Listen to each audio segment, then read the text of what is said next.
زمین پہ کیا ہوتا ہے؟ بہار آ جاتی ہے، سرسبز و شاداب باغ ہوتے ہیں، کھلیان ہوتے ہیں، کھیتی باڑی ہوتی ہے اور بڑے خوبصورت لگتے ہیں کھیت جب وہ ہرے بھرے ہوں، سرسبز و شاداب ہوں۔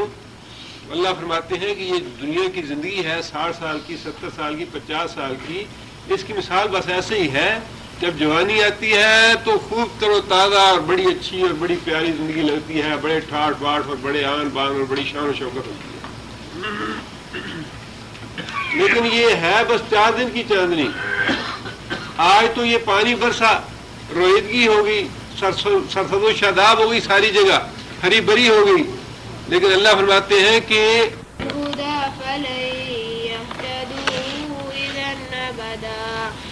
وربك الغفور ذو الرحمة لو يواخذهم بما كسبوا لعجل لهم العذاب بل لهم موعد لن يجدوا من دونه موئلا وتلك القرى أهلكناهم لما ظلموا وجعلنا لمهلكهم موعدا وإذ قال موسى لفتاه لا أبرح حتى أبلغ مجمع البحرين أو أمضي حقبا فلما بلغا مجمع بينهما نسيا حوتهما فاتخذ سبيله في البحر سربا فلما جاوزا قال لفتاه آتنا غداءنا لقد لقينا من سفرنا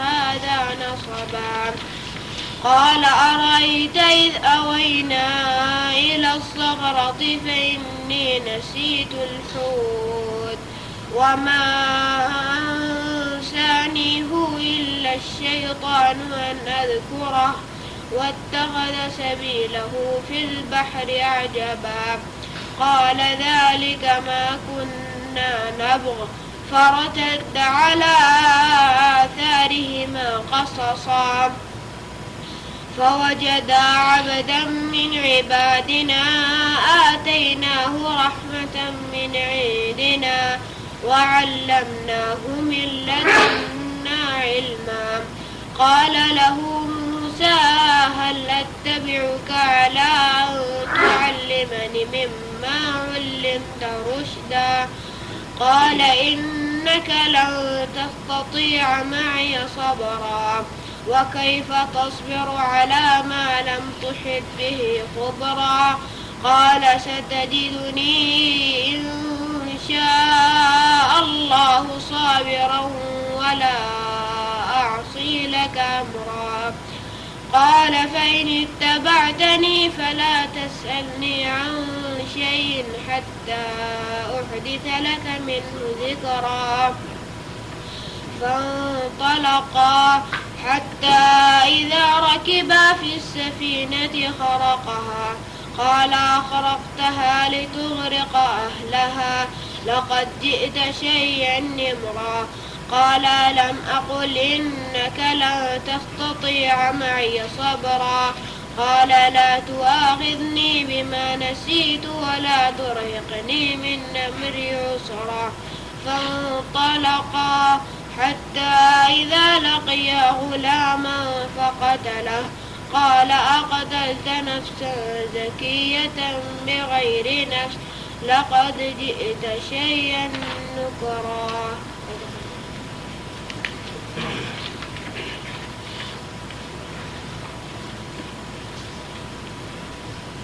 الله الشيطان الرجيم بسم الله الرحمن الرحيم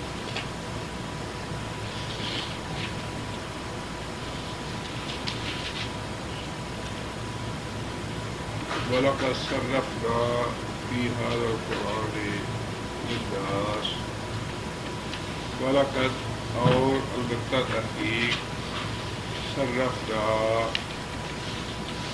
صرفنا کو سفیل ہے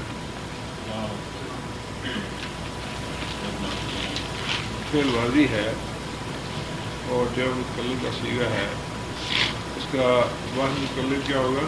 لفظ صرفتو صرفنا صرفا کا بولو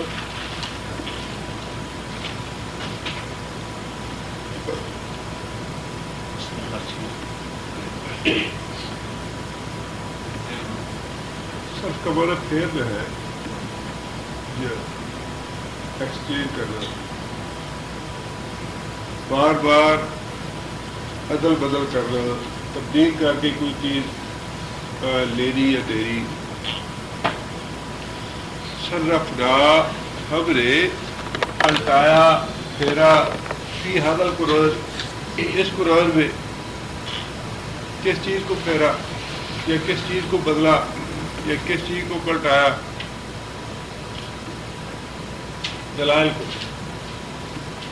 اللہ فرماتے ہیں کہ اس قرآن میں ہم ایک ہی بات کو مختلف انداز میں، مختلف طریقوں سے اور مختلف مثالوں سے پیش کرتے ہیں. اب مثال کے طور پہ یہی ایک بات آپ دیکھ لیجئے جو ہم نے شروع کی تھی یہ 28 نمبر آیت سے، جس میں اللہ تعالیٰ نے نبی صلی اللہ علیہ وسلم کو یہ بات ارشاد فرمائی، وَاصْبِرْ نَفْسَكَ مَعَ الَّذِينَ يَدْعُونَ رَبَّهُم بِالْغَدَاةِ وَالْعَشِيِّ. اپنے آپ کو ان لوگوں کے ساتھ جما لیجیے، مطمئن کر لیجیے جو اپنے رب کو پکارتے ہیں صبح و شام، یریدون وجہہ، اور اس کی رضامندی چاہتے ہیں. اس کا پس منظر تو یہی تھا کہ کفار مکہ نے نبی صلی اللہ علیہ وسلم سے یہ کہا کہ ہم آپ کی مجلس میں تک نہیں بیٹھیں گے جب تک یہ آدمی اٹھے گے نہیں آپ کی مجلس سے، حضرت بلال وغیرہ اور ابو ذر غفاری. اب یہ بات جو ہے آپ دیکھیے پورے 3 صفحوں پہ اللہ تعالیٰ نے یہ مضمون پورے 3 صفحوں میں ایکچولی وہی ہے، لیکن کہیں اللہ تعالیٰ نے جنت اور دوزخ کے حوالے سے یہ بات ارشاد فرمائی کہ متکبر جو ہے ان کا انجام جہنم میں جانا ہے، جو اللہ کے عاجز اور فرما بردار بندے ہیں وہ جنت میں جائیں گے. لیکن اس کے پس منظر میں وہی ایک مطالبہ تھا قریش مکہ کا کہ ہم کے سردار ہے، رئیس ہے، لہذا ہم ان کے ساتھ ہی بیٹھ سکتے ہیں. پھر کہیں اللہ تعالیٰ نے دنیا کی زندگی کی مثال دے دی کہ دنیا کی زندگی تو ایسے ہے جیسے ایک دن یہ سرسبز ہے، خوش شاداب ہے، اور دوسرے دن پھر بھوسا بن گیا، ہوا بن کے اڑ گیا. اور اس کے پس منظر میں بھی بات وہی ہے کفار مکہ کی، تمہاری یہ سرداریاں، تمہاری رئیسی، تمہارا مال دولت جو ہے آج ہے کل نہیں ہوگا. اور پھر اسی طرح اللہ تعالیٰ نے ایک مثال بھی دے دی باغ والوں کی، جس میں ایک آدمی جو ہے وہ امیر ہے، دولت مند ہے، اسے اپنی دولت پہ اور اپنے اولاد پہ غرور اور تکبر ہے، جو دوسرے کو یہ بات جتلاتا ہے کہ میرے پاس مال دولت تمہارے جیسے زیادہ ہے. اب یہ ساری باتیں جو ہے اللہ تعالیٰ مختلف انداز سے بیان فرما رہے ہیں، لیکن اس کے پس منظر میں بات ایک ہی ہے جو اللہ تعالیٰ سمجھانا چاہ رہے ہیں کہ تکبر اور غرور مال اور دولت پہ کرنا یہ اچھا نہیں ہے، بلکہ ایمان قیمتی ہے تمہارے اس مال دولت سے. اس کے پس منظر میں وہی ایک بات ہے، لیکن اس ایک بات کو اللہ تعالیٰ نے بڑے ہی مختلف انداز سے بیان فرمایا ہے. اسی طرح باقی جتنے بھی مسائل اللہ تعالیٰ سے تشہیر کروانا چاہتے ہیں، توحید کا مسئلہ ہے. اللہ تعالیٰ نے کہیں آسمان کے بارے میں بتایا کہ آسمان کو دیکھو یہ کیسے بنایا، زمین کو دیکھو یہ کیسے بنائی. انسان کی اپنی تخلیق کی طرف توجہ دلائی کہ تم اپنے آپ کو دیکھو تمہیں کیسے بنایا ہے، کیسے بنایا ہے. کہیں اللہ تعالیٰ نے جانوروں کی مثال دے دی کہ یہ جو مویشی ہے جس سے تم دودھ حاصل کرتے ہو، انہیں دیکھو انہیں کیسے بنایا ہے. کہیں اللہ تعالیٰ نے شہد کی مکھی کی مثال دے دی، کہیں اللہ تعالیٰ نے اڑتے جانوروں کی مثال دی ہے. اب یہ بات تو ایک ہی ہے، اللہ تعالیٰ توحید کا مسئلہ دے تشہیر کروانا چاہتے ہیں کہ یہ ساری کائنات کی تخلیق، تمہاری تخلیق، جانوروں کی تخلیق، مویشیوں کی تخلیق، تمہارے لیے یہ ساری نعمتیں، یہ پیدا کرنے والی ذات جو ہے وہ صرف اللہ تعالیٰ ہے، اللہ کے علاوہ کوئی نہیں ہے. لیکن اللہ فرماتے ہیں بارہ کا سر رفنا کہ ہم بار بار ایک ہی بات کو مختلف دلائل کے ساتھ، مختلف طریقوں کے ساتھ لوگوں کے سامنے بیان کرتے ہیں تاکہ بعض لوگوں کے ذہن نشین ہو جائے. یہ پورے 2-3 صفحے اسی مضمون پہ اللہ تعالیٰ نے خطبہ ارشاد فرمایا اور اسی کے بارے میں اللہ تعالیٰ نے مختلف دلائل دیے، اور اس کے بعد اللہ نے یہ بات ارشاد فرمائی وَلَقَدْ صَرَّفْنَا فِي هَذَا الْقُرْآنِ اس قرآن میں ہم اپنی بات کو سمجھانے کے لیے بار بار مختلف طریقوں سے بیان کرتے ہیں للناس واسطے لوگوں کے بالکل بس صرفنا کا مطلب پھیر رہا ہے ہم بار بار پھیرتے ہیں یا بدلتے ہیں اس قرآن میں واسطے لوگوں کے بالکل بسل ہر طرح کی مثال سے یا ہر طرح کے طریقے سے یعنی جو بھی طریقہ ممکن ہے سمجھانے والا ہم وہ طریقہ اختیار کرتے ہیں لوگوں کے لیے لیکن اللہ تعالیٰ نے ساتھ یہ بات اشیاء فرمانی وَكَانَ الْإِنسَانُ أَكْثَرَ شَيْءٍ جَدَلًا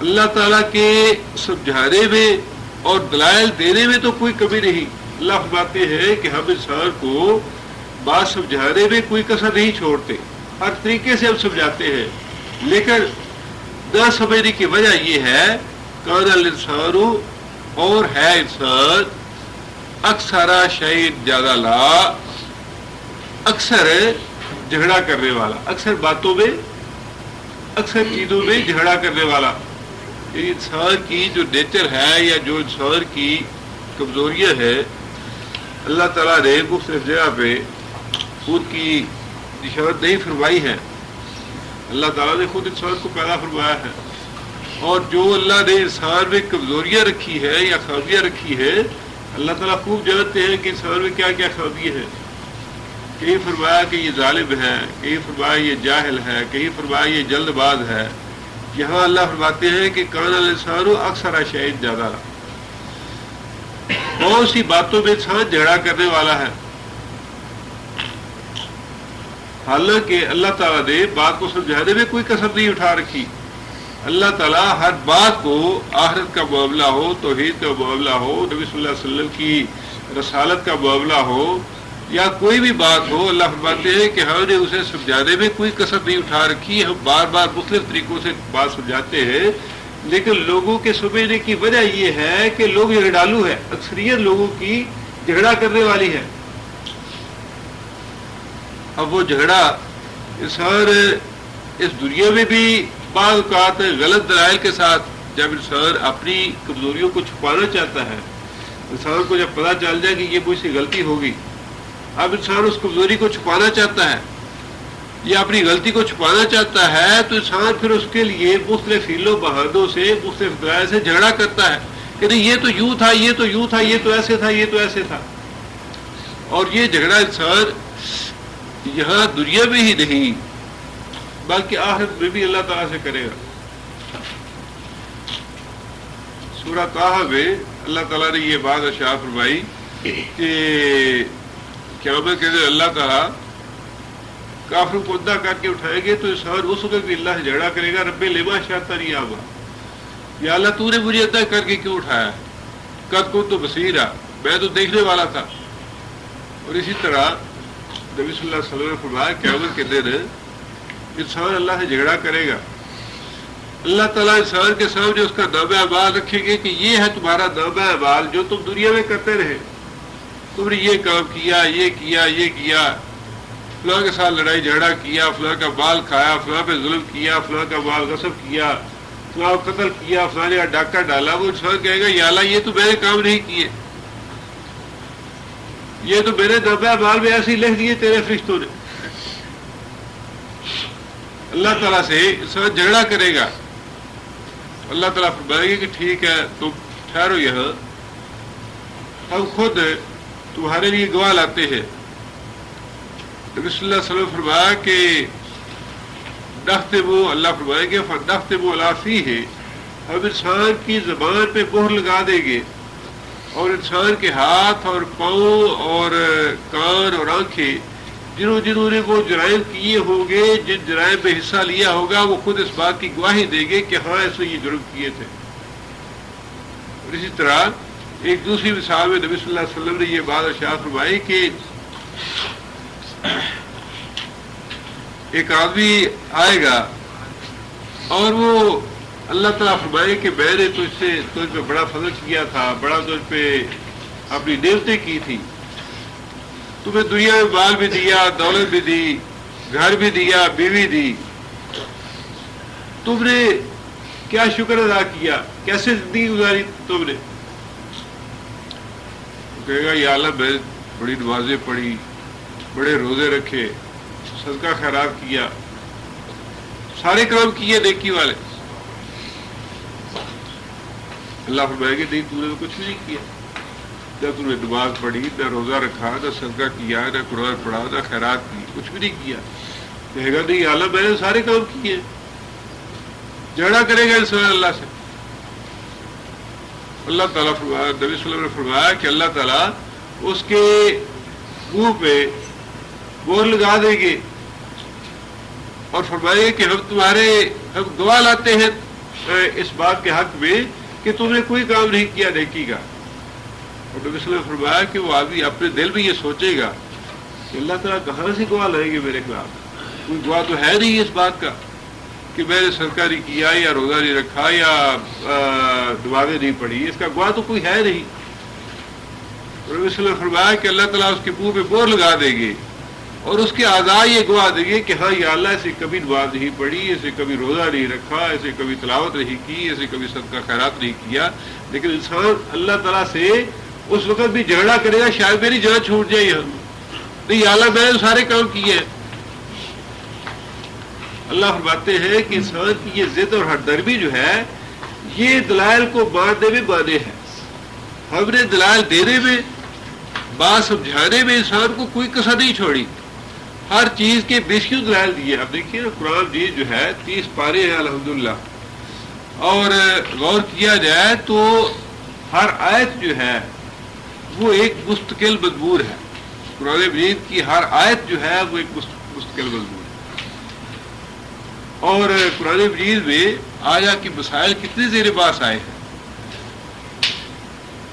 مسئلہ جو ہے سب سے بنیادی مسئلہ توحید کا ہے اور نبی صلی اللہ علیہ وسلم کی رسالت کا ہے، آخرت کا مسئلہ ہے۔ عقیدے سے متعلق تو یہی 3 چیزیں، عقیدے کے متعلق یہی 3 چیزیں ہیں جس سے یہ سارا قرآن مجید بھرا ہوا ہے۔ توحید ہے، رسالت ہے، آخرت ہے، یہ 3 چیزیں ہیں جن سے یہ سارا قرآن مجید بھرا ہوا ہے۔ باقی چند جگہ پہ عبادات کا ذکر آ گیا یا حلال اور حرام کا ذکر آ گیا، بعض دوسرے احکام آ گئے، لیکن بنیادی طور پہ جو عقیدے کی اصلاح کرنا چاہتا ہے قرآن مجید وہ تو 3 ہی باتیں ہیں۔ اب ان 3 باتوں سے سارا قرآن مجید بھرا ہوا ہے۔ بار بار اللہ تعالیٰ مختلف دلائل دے کے اور مختلف انداز سے، مختلف طریقوں سے لوگوں کو سمجھاتے ہیں کہ توحید جو ہے وہی حق ہے، نبی صلی اللہ علیہ وسلم کی رسالت حق ہے اور آخرت جو ہے وہ برحق ہے۔ لیکن اللہ تعالیٰ فرماتے ہیں کہ ہم نے دلائل دینے میں، بات سمجھانے میں کوئی کسر نہیں چھوڑی۔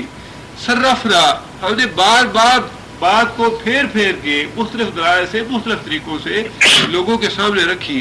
لیکن فرمایا وَكَانَ الْإِنسَانُ أَكْثَرَ شَيْءٍ جَدَلًا، انسان جو ہے اس کی فطرت میں ہے جھگڑا کرنا، اور بعض اوقات انسان ایسی بلا وجہ کرتا ہے جھگڑا۔ یعنی ایک اچھا بلا معقول آدمی بھی بعض اوقات کوئی ایسی زبان سے بات نکال دیتا ہے جو انسان خود بھی سوچے تو انسان کہتا ہے کہ یہاں بات تو واقعی اچھی نہیں کی میں نے، یا بات تو معقول نہیں ہے۔ نبی صلی اللہ علیہ وسلم حضرت علی کے گھر گیا، حضرت فاطمہ بیٹھی تھی، حضرت علی بیٹھے، نبی صلی اللہ علیہ وسلم فرمایا کہ بھائی تہجد پڑھا کرو۔ حضرت علی کی زبان سے بات نکل گئی کہ یا رسول اللہ، اللہ اٹھائے گا تو پڑھ لے گی۔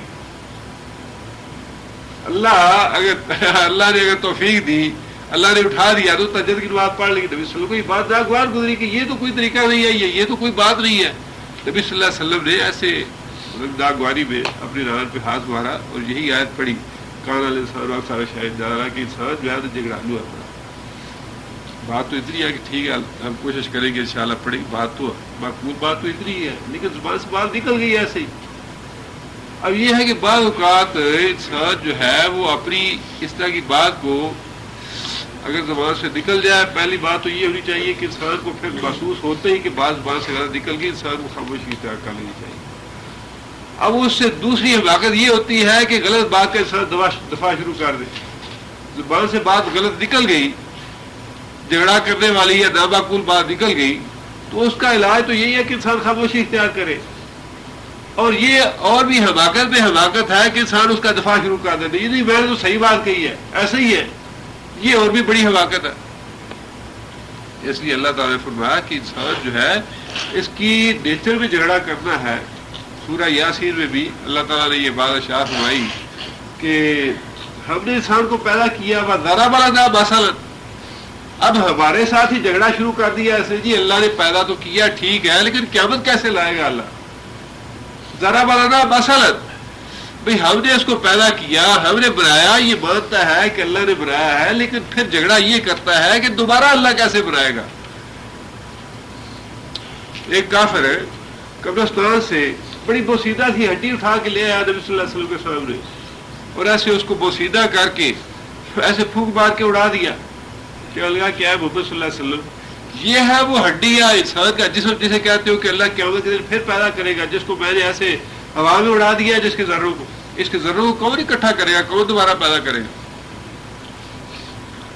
بھئی ہی الزام ان ہڈیوں کو دوبارہ کون پیدا کرے گا اللہ تعالیٰ نے اس کا جواب سورہ یاسین میں ہی اسی آیت کے آگے یہ ارشاد ہوا قل اے محمد صلی اللہ علیہ وسلم سے کہو یحیی الذی انشأھا اول مرہ اے محمد صلی اللہ علیہ وسلم نے یہ کہو کہ جس اللہ نے پہلی دفعہ ان ہڈیوں کو پیدا کیا تھا وہی اللہ دوبارہ ان ہڈیوں کو پیدا کر لے گا کتنی مقبول بات ہے کتنی زبردست دلیل ہے لیکن فرمایا کہ اکثر شاید جلالہ انسان جھگڑالو ہے بس ایک بات زبان سے نکل گئی نہیں اے محمد صلی اللہ علیہ وسلم حبل اور لات جو ہے یہ بھی اختیار بڑے ہیں ان کے پاس بھی آپ انہیں مان کے تو دیکھیں بزرگوں کے پاس جائے تو صحیح آپ جاتے نہیں ہیں بھائی 4 مہینے 6 مہینے آپ بزرگوں کی خدمت میں حاضری دیں آپ کو وہاں پتا چلے گا کہ ان کے پاس کیا کچھ ہوتا ہے پتا تو ہے کہ سب کچھ اللہ کے ہاتھ میں ہے اللہ کے اختیار میں ہے لیکن جھگڑا اسی بات نہیں اللہ دیتا ہے تو اللہ کے پاس ہی ہم بھی یہی کہتے ہیں مانتے ہیں اللہ کے پاس ہی ہے لیکن اللہ انہیں بھی دیتا ہے بڑا کچھ ہے ان کے پاس ذرا جاگے دیکھیں ان کے پاس وہی بات کہ اکثر شاید جلالہ اللہ تعالیٰ فرماتے ہیں کہ دلائل ہم نے دے دیے اور اس میں کوئی کسر نہیں اٹھا رکھی بات سمجھانے میں لیکن انسان ہے ہی جھگڑالو نہیں مانتا آگے اللہ فرماتے ہیں کہ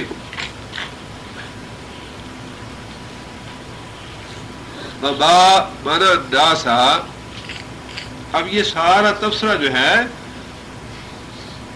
کس بات پہ ہو رہا ہے یہ 2 صفحے کا مضمون جو ہے یہ شروع کہاں سے ہوا تھا یہ شروع اسی بات سے ہوا تھا نا جو کافر یہ بات کہتے تھے کہ ہم نبی صلی اللہ علیہ وسلم کی مجلس میں ان غریبوں کے ساتھ نہیں بیٹھ سکتے اب وہ 2-3 صفحے جو اللہ تعالیٰ نے مختلف دلائل کے ساتھ بات سمجھائی انہیں کبھی جنت دوزخ کے حوالے سے کبھی باغ والے کے حوالے سے کبھی دنیا کی مثال دے کے یہ ساری باتیں مختلف انداز سے سمجھائی کہ اس دنیا کے بال پہ دولت پہ غرور اور تکبر نہ کرو اور اصل چیز تو ایمان ہے جو کام آنے والی چیز ہے اب یہ سارا تبصرہ اسی کافروں کی بات پہ ہو رہا ہے بات سمجھانے کے بعد کہ اصل بات یہ نہیں ہے کہ ان کافروں کی ذہن میں بات نہیں آتی بات تو آتی ہے بڑے ذہین ہیں عقل مند ہیں یہ لوگ اپنے اپنے قبیلوں کے سردار ہیں یہ اپنے اپنے قبیلوں کے مقدمات سنتے ہیں ان کے فیصلے کرتے ہیں لوگ ان سے آگے مشورہ لیتے ہیں سمجھدار ہے سب کچھ ہے لیکن فرمایا کہ بس ایک دفعہ زبان سے بات نکال دی کہ نہیں ہم نے ان کے ساتھ نہیں بیٹھنا فرمایا کہ اب یہ ان کا جھگڑا جو ہے اسی بات پہ ہے کہ نہیں ہم ان کے ساتھ نہیں بیٹھ سکتے ہم تو اللہ کی بات سنیں گے ان کے ساتھ بات نہیں سنیں گے یہ اب اللہ تعالیٰ یعنی انسان کے اس طرز عمل پہ ایک کمپریہنسو قسم کا تبصرہ ارشاد فرما رہے ہیں اس رکوع فرمایا کہ اب فرمایا کہ لوگ ہدایت کیوں نہیں پاتے جبکہ ہدایت آ جاتی ہے لوگوں کے پاس تو پھر بھی لوگ ہدایت کیوں نہیں قبول کرتے یعنی کافروں کے پاس مشرکوں کے پاس ہدایت آ چکی ہے اب ہدایت قبول نہ کرنے کی وجہ کیا ہے پہلی وجہ تو فرما دیا کہ انسان جھگڑالو ہے منہ سے بات ایک نکل گئی اب اس پہ ڈٹ گیا کہ نہیں ماننا کہہ دیا جی کبا تو سفید ہوتا ہے بس اسی پہ دلائل دے رہے ہیں اسی بات پڑے ہوئے ہیں نہیں ماننا کہہ لو جو کرنا ہے کر لو اب دوسری بات اللہ فرماتے ہیں کہ داس یہاں پہ با جو ہے یہ نافیہ ہے اور نہیں منع داس منع کا منع روکنا منع کرنا اور نہیں روکا لوگوں کو کہ وہ ایمان لائے یؤمنوا کہ وہ ایمان لائے اذ جاءہم الہدی اذ جاء جب آ گئی ہم ان کے پاس ہدا ہدایت ان لوگوں کے پاس جب ہدایت آ گئی اللہ کے رسول نے اللہ کی وحی پہنچا دی لوگوں کو بتا دیا کہ یہ اللہ کا نازل کردہ قرآن ہے یہ اللہ تعالیٰ کی تعلیمات ہے یہ اللہ کی وحی ہے یہ اللہ کی نصیحت ہے اللہ کا پیغام لوگوں تک پہنچا دیا ہدایت پہنچ گئی لوگوں کے پاس تو پھر اسے نہ ماننے کی وجہ کیا ہوئی وَيَسْتَغْفِرُوا رَبَّهُمْ یہاں بھی مانا الناس والا لفظ جو ہے وہ لگا لیجئے وَمَا مَعْنَى النَّاسِ کس چیز نے روکا لوگوں کو یستغفروا ربہم کہ وہ اپنے رب سے استغفار کرے اپنے پچھلے گناہوں کی معافی مانگے ایمان لانے سے کس چیز نے لوگوں کو روکا اللہ کے حضور توبہ استغفار کرنے سے کس چیز نے لوگوں کو روکا یعنی اب کوئی کسر باقی نہیں رہ گئی کوئی وجہ باقی نہیں رہ گئی کہ وہ ایمان لانے سے رک جائے اللہ کے حضور توبہ استغفار سے رک جائے اللہ مگر اللہ فرماتے ہیں بس اب تو ایک ہی وجہ باقی رہ گئی ایک ہی بات باقی رہ گئی روکنے والی وہ کون سی وہ یہ ہے یہ کہ تعطیہ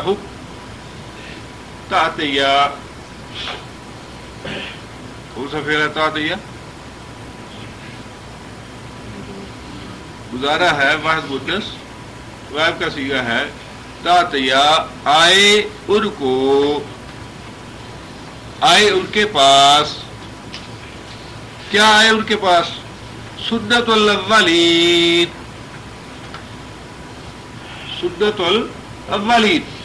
سنت کیا مانا سنت کا طریقہ طرز عمل وہی طریقہ جو اللہ تعالیٰ نے پہلی قوموں کے ساتھ استعمال کیا اب تو ایک ہی چیز ہے جو انہیں روکے ہوئے ہے ایمان لانے سے توبہ استغفار سے روکے ہوئے ہے کہ اللہ کا عذاب ان پہ نازل آج ہو جائے پھر کہیں گے ہاں جی ہم بھی مان لاتے ہیں ہم نے مان لیا کہ اللہ کے فرشتے بھی ہیں اللہ کا عذاب بھی ہے اللہ کی پکڑ بھی ہے اللہ ہر چیز پہ قادر ہے اللہ سب کچھ کر سکتا ہے پھر یہ مانیں گے یعنی یہی ایک چیز جو ہے یہ باقی رہ گئی ہے دلائل تو ہم نے سارے دے دیے توحید کے دلائل بھی دے دیے رسالت کے دلائل بھی دے دیے آخرت کے دلائل بھی دے دیے جہاں تک دلائل سے بات کو سمجھانے کا تعلق تھا اللہ فرماتے ہیں ہم نے کوئی کسر نہیں چھوڑی بلکہ صرفنا فی هذا القرآن بار بار پلٹ کے ہم نے باتیں سمجھائی مثالیں دی دلائل دیے سارے طریقے ہم نے اختیار کر دیکھے اب تو صرف یہ کسر باقی رہ گئی ہے آئے ان کے پاس سنت الاولین وہی چیز جو پہلے لوگوں کے پاس آئی وہ تھا اللہ کا عذاب کہ اللہ کا عذاب ان پہ آئے تو پھر انہیں ہوش آئے پھر ان کے عقل ٹکانے لگے اور پھر انہیں پتا چلے کہ اللہ سے معافی مانگنی ہے اللہ کے حضور توبہ استغفار کرنی ہے اللہ پہ ایمان لانا ہے او یاتیہم العذاب قبولا او یاتیہم العذاب آئے ان پہ عذاب قبولن کا مطلب ہے یہ جمع ہے قبالہ کی قبالہ کا معنی قبلہ کا معنی سامنے جو چیز ہو قبولن کا معنی بالکل آنکھوں کے سامنے ان کے عذاب آ جائے یا تو وہی طریقہ استعمال کرے ہم ان کے ساتھ جو پہلی قوموں کے ساتھ ہوا وہ بھی عذاب والا طریقہ ہے قوم ثمود کو قوم لوط کو قوم صالح کو اور قوم نوح کو جس طرح ہم نے برباد کیا تباہ کیا ہلاک کیا جس طرح ان پہ عذاب ہم نے بھیج دیا اور جس طرح وہ غرق ہونے لگے پھر وہ غرق ہونے لگا تو کہنے لگا آمنت تو برب موسیٰ و ہارون کہ میں موسیٰ اور ہارون کے رب پہ ایمان لاتا ہوں جب عذاب آ گیا تو پھر ہوش اور عقل ٹکانے آئی لیکن اس وقت ہوش ٹکانے آنے کا فائدہ نہیں ہے جب اللہ کا عذاب آ جائے تو پھر ایمان لانے کا کوئی فائدہ نہیں اللہ فرماتے ہیں کہ بس یہی ایک دلیل باقی رہ گئی ہے یہی ایک طریقہ باقی رہ گیا ہے کہ یہ لوگ ایمان لے آئے اور اللہ کے حضور توبہ استغفار کریں کہ اللہ کوڑا ان پہ برسے اللہ کا عذاب آ جائے ان پہ جیسا کہ پہلی امتوں پہ آیا تھا اب اور کوئی کسر باقی نہیں چھوڑی ہم نے بات سمجھانے میں.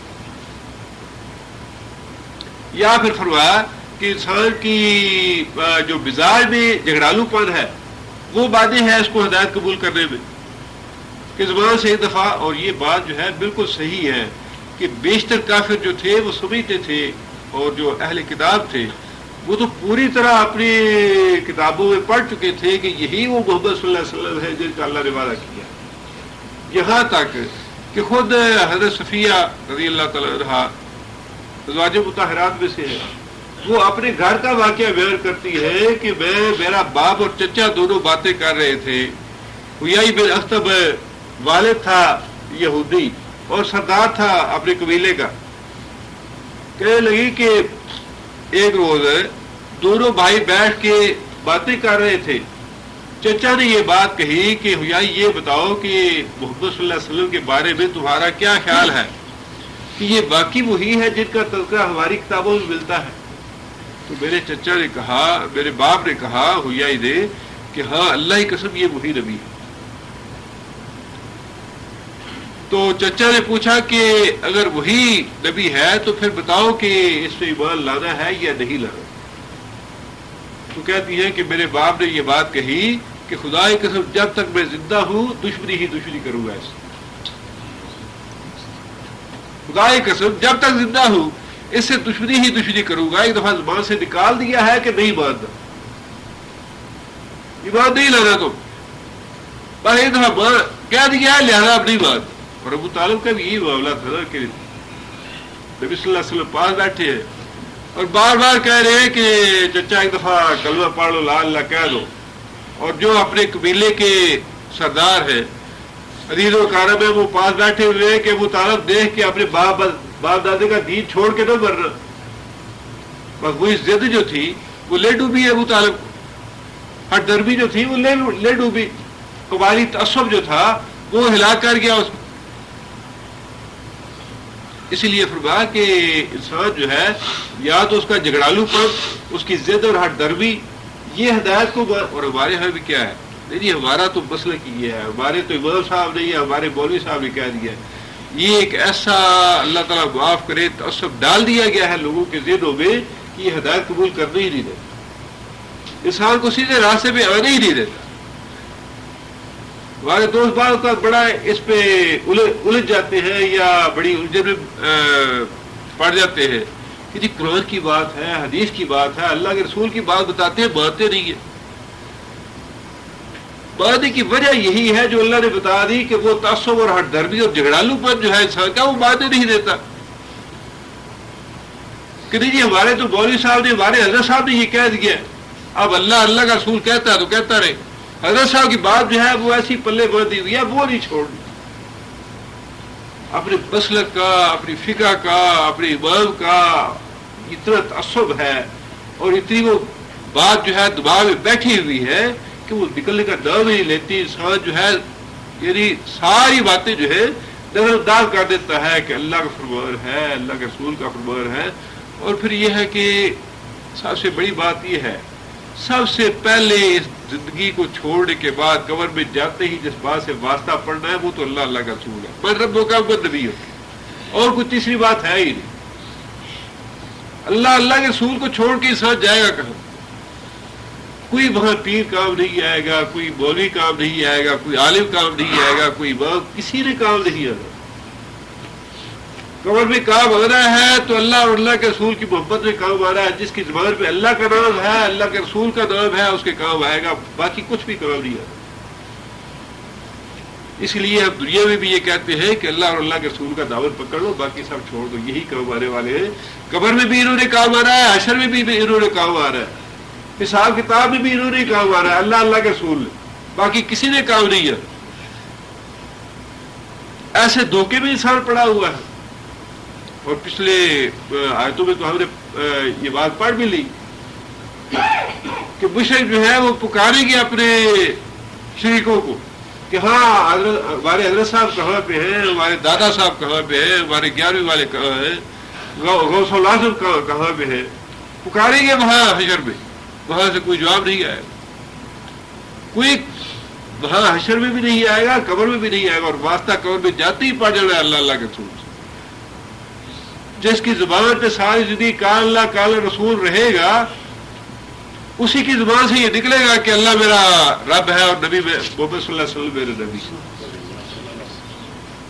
اور جس کی زبان پہ ساری عمر یہی رہے گا، ہاں جی بابو رفا صاحب نے یہ فرمایا، ہم نے تو ان کی بات مان دی ہے، ان کا طریقہ نماز یہ ہے، ان کا طریقہ حج یہ ہے، ان کا طریقہ عمرہ یہ ہے، امام مالک نے یہ فرمایا، امام حنبل نے یہ فرمایا، کہاں نکلے گا زبان سے محمد صلی اللہ علیہ وسلم میرے نبی ہے؟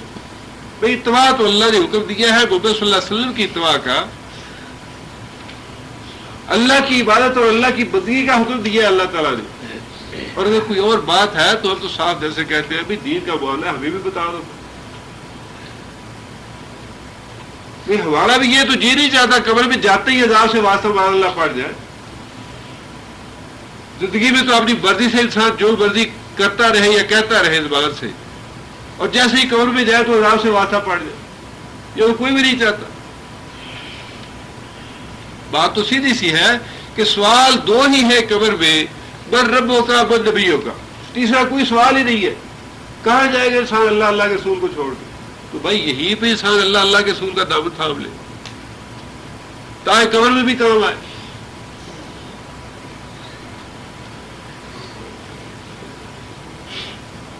اللہ فرماتے ہیں کہ ایک تو انسان کا جھگڑالو پن جو ہے وہ ہدایت کو قبول کرنے میں مانے ہے، اور فرمایا کہ دوسری بات یہ ہے کہ انسان اپنی ضد میں ہر درمی میں اس حد تک چلا جاتا ہے کہ اب یہی ایک بات باقی رہ گئی ہے کہ اللہ کا عذاب نازل ہو ان پہ، اور پھر یہ ایمان لائے اور استغفار کرے، توبہ کرے، لیکن اس وقت کا ایمان لایا ہوا اور اس وقت کی توبہ اور استغفار ان کے کسی کام نہیں ہے۔ آگے اللہ فرماتے ہیں کہ وما نرسل المرسلین، یہ سارا تبصرہ ہے اسی بات پہ۔ وما نرسلو، با یہاں پہ نافیہ ہے، نرسلو کون سا فعل ہے؟ جو متکلم کا ہے، مضارع کا فعل ہے۔ با نرسلو، اور نہیں بھیجتے ہم، مرسلین، مرسل، مرسل کیا ہے؟ جی، اور مرسل، مرسل اسم فاعل ہے، مرسل کا معنی بھیجنے والا اسم فاعل، اور مرسل کا معنی بھیجا گیا۔ اور نہیں بھیجتے ہم مرسلین، بھیجے گئے کو، رسولوں کو، الا مگر مبشرین، مبشر کیا ہے؟ مبشر اسم فاعل، کیا معنی؟ بشارت دینے والا، و منذرین، منذر بھی اسم فاعل ہے، ڈرانے والا۔ پیغمبر جو ہے انہیں ہم اپنے اختیارات دے کے نہیں بھیجتے کہ کافر جو بھی مطالبہ کرے، کافر جو بھی معجزہ طلب کرے، پیغمبر جو ہے فوراً اپنی مرضی سے حکم کرے اور فصل ہو گئے، باغات ہو گئے، یا مکے پہاڑ جو ہے وہ سونے کے بن جائے، یا مکے میں کھیتی باڑی شروع ہو جائے، یا آسمانوں سے فرشتے نازل ہونے شروع ہو جائے۔ یہ سارے مطالبے وہی ہے جو کفار مکہ نبی صلی اللہ علیہ وسلم سے کرتے تھے۔ اللہ تعالیٰ نے کفار مکہ کی اس بات کا جواب دیا، اس پہ تبصرہ فرمایا کہ ہم جو رسولوں کو بھیجتے ہیں وہ تو اس لیے بھیجتے ہیں کہ لوگوں کو یہ بتا دے کہ جو اللہ اور اللہ کے رسول کی اطاعت اور فرما برداری کرے گا، قیامت کے دن اس کے لیے جنت ہے، اللہ کی نعمتیں ہیں، اللہ کا ثواب ہے، اور اللہ تعالیٰ کا رحم اور فضل ہوگا اس پہ۔ اور جو لوگ اللہ کی نافرمانی کریں گے اس کے لیے ڈراوا ہے جہنم کا، جو اللہ کا نافرمان ہوگا اس کے لیے آگ کا عذاب ہے۔ ہم پیغمبروں کو تو اس مقصد کے لیے بھیجتے ہیں کہ لوگوں کو خبردار کر دیں، لوگوں کو آگاہ کر دیں۔ ہم پیغمبروں کو اس لیے نہیں بھیجتے کہ وہ مطالبے تمہارے اس طرح کے پورے کرے کہ جو تم چاہو، جو تمہاری زبان سے نکلے ویسا نبی کر کے دکھائے تمہیں۔ ہمارے ہاں جو کرامتیں ہیں وہ تو ہر طرح کی ہوتی ہے۔ حضرت صاحب جو مرضی کر کے دکھا دے، ہزاروں میل کے فاصلے پہ سمندر جو ہے، سمندر میں اگر کشتی ڈوب رہی ہے تو ہزاروں کے فیصلے سے وہ حضرت صاحب جو ہے نکال لاتے ہیں اسے طوفان سے. لیکن اللہ کے رسول کو اللہ تعالیٰ یہ بات ارشاد فرمائی کہ ان کا کام جو ہے وہ صرف مبشر کا اور منذر کا ہے، بشارت دینے والے ڈرانے والے ہیں، تمہارے مطالبے اور بوجھے پورے کرنے والا ہم نہیں بنا کے بھیجتے پیغمبر کہ جو تمہاری زبان سے نکلے وہ پیغمبر فوراً پورا کر کے دکھا دے.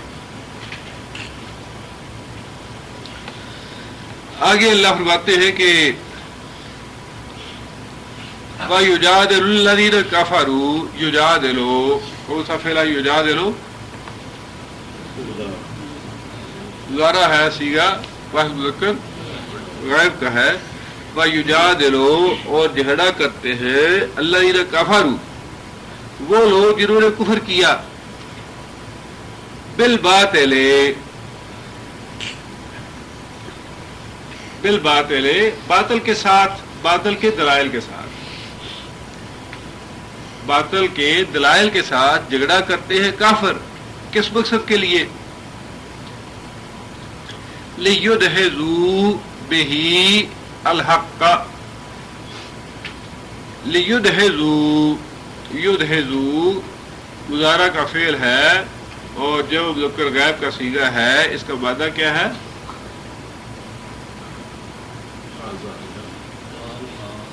دال ہا داد، اور دال ہا داد کا معنی کیا ہوگا؟ پھسلانا، ہٹا دینا، کسی جگہ سے کسی چیز کو زائل کر دینا. لیدحضوا تاکہ ہٹا دے، مٹا دے، زائل کر دے، بہی ساتھ اس کے، ساتھ کس کے؟ بہی ہی کس بیر کس کے لیے آئی ہے؟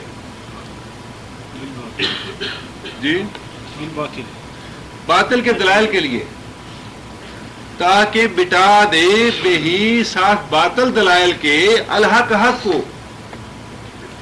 کافر لوگ جھگڑا کرتے ہیں باطل دلیلوں کے ساتھ، جس طرح کہ آج کل انٹرنیٹ پہ ہو رہا ہے، بڑے بکواس ہو رہے ہیں اسلام کے خلاف بھی، نبی صلی اللہ علیہ وسلم کے خلاف بھی، قرآن مجید کے خلاف بھی بڑے اعتراضات آ رہے ہیں. تو یہی وہ بات ہے جو اللہ فرما رہے ہیں کہ کافر لوگ جو ہے باطل دلائل کے ساتھ جھگڑا کرتے ہیں تاکہ حق کو مٹا دے، قرآن کے بارے میں لوگوں کو وہم میں مبتلا کرے، قرآن کے بارے میں غلط فہمیاں پیدا کی جائے، نبی صلی اللہ علیہ وسلم کے بارے میں خاص طور پہ ازواج مطہرات کے بارے میں، تعدد ازواج کے بارے میں بڑا پراپیگنڈا اور بڑے بکواس کرتے ہیں کافر لوگ. بس اس لیے کہ کسی طرح شکوک و شبہات میں لوگوں کو مبتلا کیا جائے اور اسلام سے دور کیا جائے، یا یصدون عن سبیل اللہ، لوگوں کو اسلام کی راہ پہ آنے سے روک دیا جائے. قرآن پہ اعتراض کر کے، محمد صلی اللہ علیہ وسلم پہ اعتراض کر کے، دین پہ اعتراض کر کے، حتیٰ کہ اللہ تعالیٰ کی ذات پہ اعتراض کرتے ہیں لوگ. تو فرمایا کہ یہ کافر لوگ جو ہے باطل دلائل کے ساتھ جھگڑا کرتے ہیں مسلمانوں سے، اور جھگڑا کرنے کا مقصد یہ ہے لیدحضوا بہ الحق، اور باطل دلائل کے ساتھ حق کو مٹا دیا جائے، حق کو شکست دے دی جائے. اور ساتھ فرمایا کہ واتخذوا آیاتی، اور یہ باطل دلائل کے ساتھ جھگڑا اس لیے کرتے ہیں تاکہ بنائے آیاتی میری آیتوں کو، وما انذروا، انذروا کون سا فعل ہے؟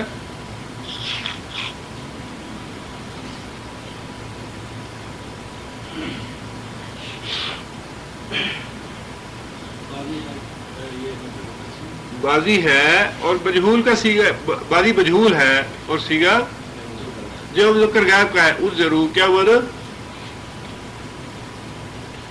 جس چیز سے وہ ڈرائے گئے، با انذروا، با وہ چیز، انذروا جس سے ڈرائے گئے اس کا مذاق اڑائے.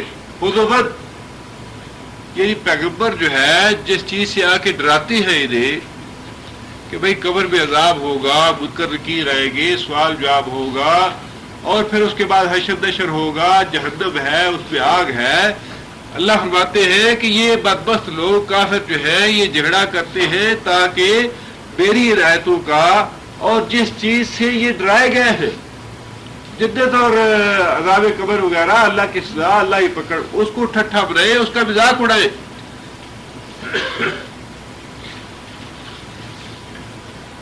اور اللہ تعالیٰ کی آیتوں کا مذاق اڑانا یا ٹھٹھا اڑانا جو ہے، اس کے بارے میں خود سورہ کہف میں ہی اللہ تعالیٰ نے یہ بات ارشاد فرمائی. ذالک جزاؤہم جہنم، 106 نمبر آیت ہے. ذالک جزاؤہم جہنم بما کفروا فاتخذوا آیاتی ورسولی ہزوا. کافر لوگ اس لیے جہنم میں گئے کہ انہوں نے بنایا میری آیتوں کو اور میرے رسولوں کو مذاق اور ٹھٹھا. نوح علیہ السلام کو اللہ تعالیٰ نے حکم دیا کہ اب اس قوم پہ عذاب آئے گا، تم کشتی بنانا شروع کرو. اب نوح علیہ السلام نے کشتی بنانی شروع کی، اور کافروں کے سردار جب پاس سے گزرتے تو ٹھٹھا مذاق کرتے کہ اب حضرت صاحب کا دماغ یہاں تک پہنچ گیا ہے کہ خشکی پہ یہ کشتی چلائیں گے. پانی پینے کو نہیں ملتا، عرب میں پانی ہمیں پینے کو نہیں مل رہا، اور یہ حضرت صاحب جو ہے یہ کشتی بنا رہے ہیں، یا سمندر بہے گا جس میں یہ چلائیں گے. فرمایا کہ میں جو میری آیتیں ہیں، جو میری نصیحت ہے، میری تعلیم ہے، میری ہدایات ہے، میری وحی ہے، اس کا یہ کافر لوگ مذاق اڑاتے ہیں. اور جو رسولوں کو میں نے بھیجا اور جس چیز کے بارے میں انہیں خبردار کیا گیا، انہیں ڈرایا گیا، اس چیز کا تمسخر اور یہ مذاق اڑاتے ہیں کافر لوگ. اور اس کی سزا بڑی سخت ہے. کوئی یعنی اس ذہن سے یا سوچ سے مذاق نہ بھی اڑائے جس ذہن سے کافر لوگ مذاق اڑاتے ہیں. اگر کوئی مسلمان ہی ہے اور وہ دینی شعائر کا مذاق اڑاتا ہے تو وہ بھی بہت بڑا جرم ہے. بعید نہیں اللہ تعالیٰ اس مذاق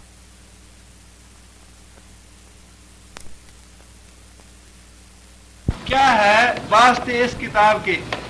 کیسی ہے یہ کتاب، کیسا ہے یہ نامہ اعمال. ما لہذا الکتاب، کیا ہے اس کتاب کو. یہ سارے تعجب کے، حیرت کے اور خوف کے انداز ہیں جن میں یہ بات کہے گی کہ انسان جب اپنے نامہ اعمال کو دیکھے گا تو اس کا چہرہ ہکا بکا رہ جائے گا، خوف سے زرد ہو جائے گا اس کا چہرہ، اور زبان سے یہ کہے گا ما لہذا الکتاب. کیا ہے یہ، کیسی ہے یہ کتاب. لا یغادر، پھر وہی مغادرہ والا غین دال را مادہ، غدر کسی کا ساتھ چھوڑ دینا. لا یغادر، نہیں چھوڑی گئی. لا یغادر، نہیں چھوڑی گئی. صغیرتن، کوئی چھوٹی، ولا کبیرتن، اور نہ ہی بڑی، الا مگر احصا. احصا کا معنی شمار کرنا، گنتی کرنا. ہاں کی ضمیر کس طرف ہے،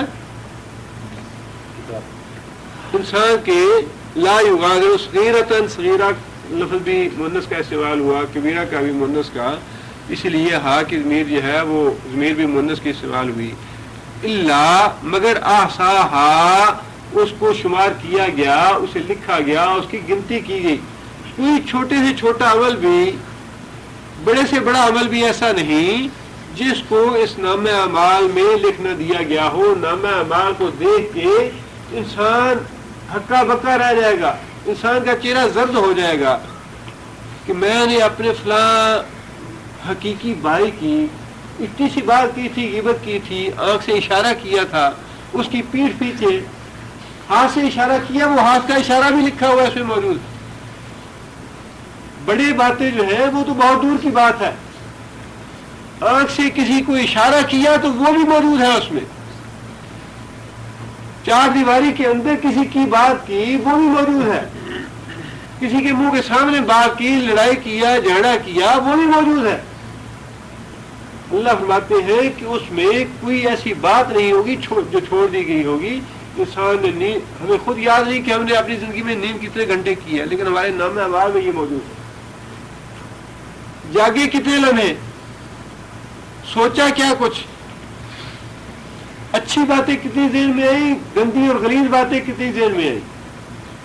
نیکیاں کتنے کی, برائیاں کتنی کی, جھوٹ کتنے بولے, سچ کتنے بولے, غیبت کتنے کی, گلہ کتنا کیا, کسی کے بارے میں اچھا گمان کتنا کیا, برا گمان کتنا کیا. فرمایا کہ سب کچھ اس کتاب میں لکھا ہوا.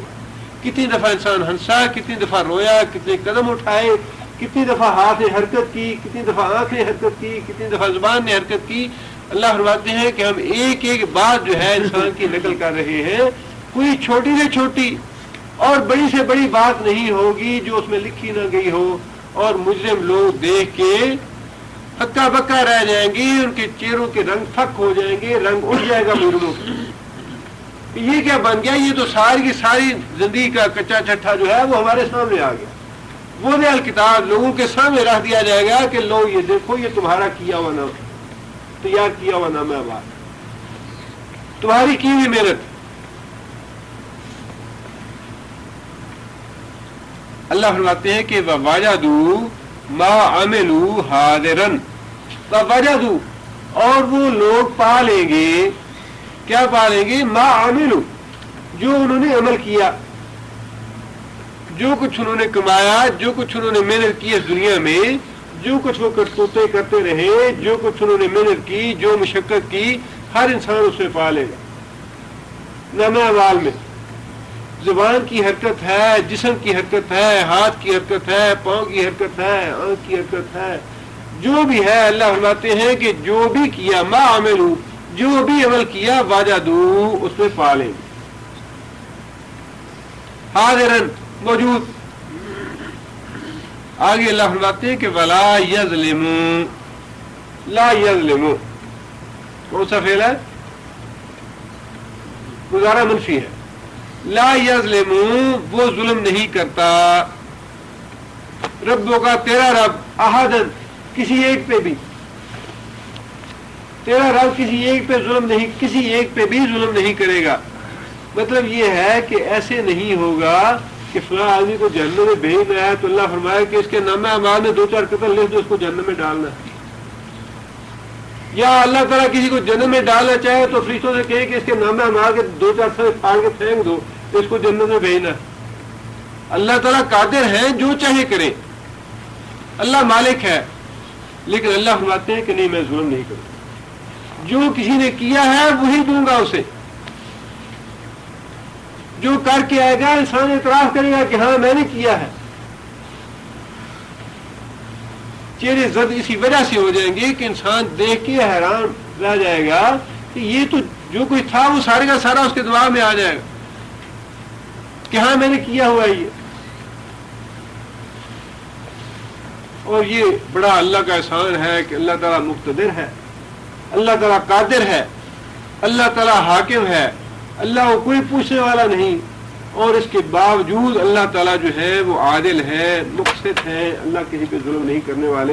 یہ اللہ کا بڑا ہی احسان ہے اپنی مخلوق پہ.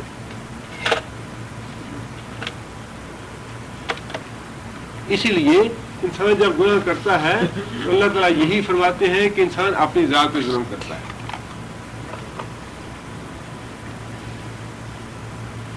من سایہ,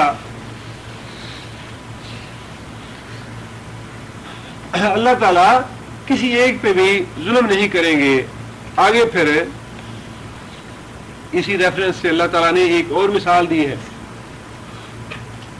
وہی جو تکبر اور غرور تھا قریش مکہ کا. اب دیکھیے کہ ایک ہی موضوع پہ اللہ تعالیٰ نے کتنی ذالک نصرف الآیات, قرآن مجید کی آیتوں کو ہم بار بار الٹ پلٹ کر کے تمہیں سمجھانے کی کوشش کرتے ہیں کہ لوگوں بات سمجھ جائیں. اب دیکھیے کافروں نے ایک بات کہی, اللہ تعالیٰ نے کتنے مختلف انداز سے وہ بات سمجھانے کی کوشش کی کہ یہ جو تکبر اور غرور ہے یہ دماغ سے نکال دو, تمہارے کسی کام نہیں آئے گا. کہیں قیامت کے حوالے سے, کہیں دنیا کے حوالے سے, کہیں تمثیل کے حوالے سے. اور یہاں پھر اللہ تعالیٰ نے وہی بات ایک اور واقعے کے حوالے سے سمجھانے کی کوشش کی کہ یہ تکبر اور غرور انسان کو لے ڈوبتا ہے جس طرح ابلیس کو لے ڈوبا. ایک اور مثال سنو, وہ مثال یہ ہے وَإِذْ قُلْنَا, اور جب کہا ہم نے للملائکۃ, واسطے ملائکہ کے, واسطے فرشتوں کے, اسجدوا, امر کا فعل ہے, اسجدوا, سجدہ کرو, لآدم, واسطے آدم کے, فسجدوا پس سجدہ کیا، ماضی کا فعل ہے سجدوا سب نے سجدہ کیا، الا ابلیس مگر ابلیس نے سجدہ نہ کیا، کان من الجن کیونکہ وہ جنوں سے تھا۔ بڑی وضاحت کے ساتھ اللہ نے یہ بات بتلا دی کہ ابلیس جنوں میں سے تھا۔ بعض لوگوں نے ایسی کہاوتیں اور کہانیاں بنا لی جی وہ بڑا عالم تھا، بڑے ریاضت کرنے والا تھا، بڑی عبادت کرنے والا تھا، لہذا وہ فرشتوں کے ساتھ مل گیا۔